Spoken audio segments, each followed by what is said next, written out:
Happening right now, teams of investigators are in South Korea trying to figure out what caused a plane to skid down the runway and crash into a concrete wall. 179 people were killed, and 2 lone survivors are in the hospital right now. ABC's Christiane Cordero has the latest, and we do want to warn you, some of the images you're about to see are disturbing.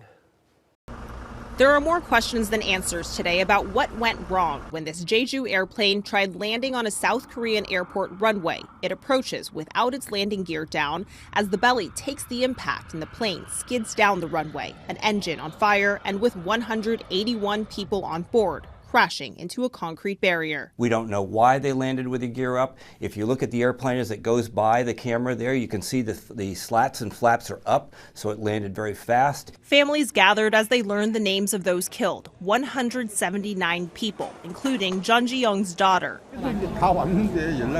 He says she was almost home. Jeju is a low-cost carrier with a strong safety record. Its CEO bowed an apology after one of South Korea's worst aviation accidents ever. Investigators have retrieved the partially damaged black boxes and say the cockpit's voice recorder is intact. Officials at around 9 a.m. yesterday, the flight arriving from Bangkok was warned of birds in the area. 2 minutes later, the pilot made a mayday call saying they hit birds and were going around, the plane making a 180 and crash landing moments later. Everything's going to get answered by the black boxes. The video doesn't tell us anything. It just raises more questions. They'll want to read out the black boxes fairly quickly here to make sure it's not something that's systemic.